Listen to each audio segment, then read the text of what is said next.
বর্তমান প্রধানমন্ত্রীর কাছে আমার প্রত্যাশা, এই যে বললাম, আমি আমি আমার আমার যেটা মানে আমি চাচ্ছি আর কি, দেশের উন্নয়ন তো অবশ্যই চাবো।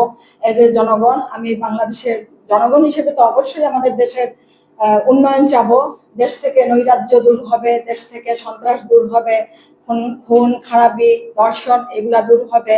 এবং আমাদের প্রধানমন্ত্রী আমাদের দেশের উন্নয়নের জন্য, নারী সমাজের উন্নয়নের জন্য, এবং আমরা এতিম এতিম বাচ্চা যারা আছেন তাদের উন্নয়নের জন্য। তারপরে যে অপঘাতে মৃত্যু হয়ে যে বাচ্চাগুলা হেল্পলেস হয়, সেই বাচ্চাগুলার উন্নয়নের জন্য।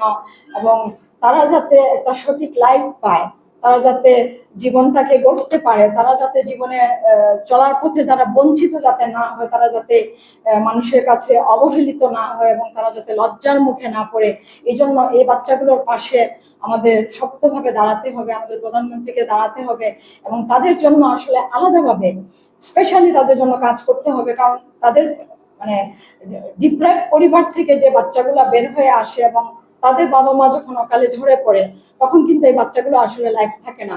আমরা রাস্তাঘাটে বের হলেই দেখি, আমার খুব মায়া লাগে, আসলে আমার খুব কষ্ট লাগে। আমার যদি অনেক সামর্থ্য থাকতো, আমি আসলে ঘরে ঘরে প্রতিটা রাস্তা থেকে লোক তুলে তুলে এনে, আমার এরকম আর কি ইচ্ছা হয় যে রাস্তা থেকে লোকগুলাকে তুলে তুলে এনে যদি আমি একটু শোয়ার জায়গা দিতে পারতাম, একটু খাওয়ার ব্যবস্থা করে দিতে পারতাম, তাদের যদি একটা নিরাপত্তা দিতে পারতাম, আমার আসলে ভালো লাগতাম। ব্যক্তি আমার খুব ভালো লাগতো। আমি এগুলো আসলে খুব ফিল করি, আমি এই কষ্টগুলো খুব ভোগ করি, এবং এই জন্য আমার আসলে মন কাঁদে।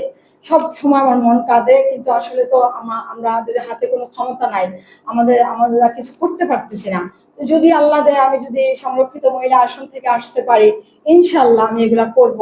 এই যে আমাদের কুলের নিচে, বীজের নিচে লোকজন শুয়ে থাকে, বৃদ্ধ বৃদ্ধ লোকগুলো অনাহারে অর্ধাহারে রাস্তায় পড়ে থাকে। এই গত 2-3 দিন ধরে আমি আমাদের এই উপসরে আমি কয়েকজন বৃদ্ধকে দেখতেছি, তারা রাস্তার মধ্যে শুয়ে থাকে, গায়ে কাপড় নাই, তাদের ইফতারের জায়গা নাই, তাদের সেহরির জায়গা নাই। এগুলো আসলে দুঃখজনক, এগুলো আসলে মানা যায় না। আমি আসলে এগুলো মানতে পারতেছি না, আমার আসলে অনেক খারাপ লাগতেছে। কিন্তু আমার তো আসলে ক্ষমতা নাই। ক্ষমতা থাকলে নিশ্চয়ই আমি কিছু করতে পারতাম। যদি আমাকে আমার প্রধানমন্ত্রী যদি আমাকে এলাও করেন এবং আমাকে যদি গ্রহণ করেন, এবং আমাকে যদি সংরক্ষিত আসন থেকে উনি আমাকে নির্বাচিত হওয়ার সুযোগ করে দেন, তাহলে ইনশাল্লাহ আমি এই সমাজের বঞ্চিত মানুষের পাশে দাঁড়াতে চাই, বঞ্চিত মানুষের জন্য কিছু করতে চাই, এবং সর্বোপরি দেশের ভালোর জন্য কিছু করতে চাই।